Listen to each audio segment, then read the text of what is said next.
rayuwa abarstoro. Wannan gaskiya ne. Dan adam abin tsoro. Kar ka ga ka isa ka cancanta ana kiran ka jan kwaro. Akwai dubun kalinki ba adadi ana kiran su tauraro.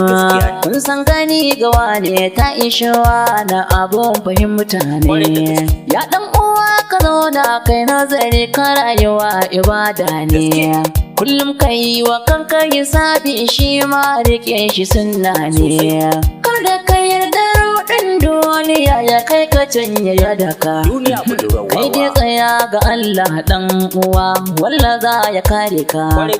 Kar ka biye waɗansu mutanen ƙarshe su dinga sukar ka. Da ka wuce su dinga batunka har ma su dinga nuna ka. Ya ɗan uwa na kar ka zamo mai yin hali irin na shaidanu. Taushe zuciyarka komai zan faɗa da Allah to ka hannu. Mi yi haƙuri mu kiyaye harshe gami da idanu. Lafiya da ƙarfi an ba mu aiki mi da su mai kyau. Dan uwa ibada sai ka rike lahirar ka dan kyau. Kai kula da istighfari hailala da zuciya mai kyau. Kar ka je ka ɗau aiki mara kyau wanda bai da amfani. Aiki na masu tsara zama dan sa wata zuciya rauni. Koko waɗanda ke zaune da ka wuce su kama nuni. Su so suke su ganka a kunci shine biyan bukatar su. Abubuwan da ba ka yi daga nan za su dinga shirya su. So dinga hasada dan Allah ya daga ka kafi su. Har ma a dinga cewa ai mun san shi maci amana ne.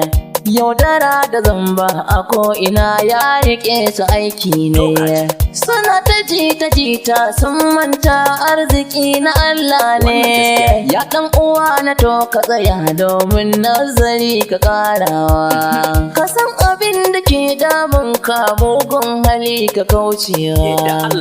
Kar ka ɗau ɗabi'ar banza tarbiyyar ka ɓatawa. Sannan kai wa mutane kallon arziki hakan mutunci ne.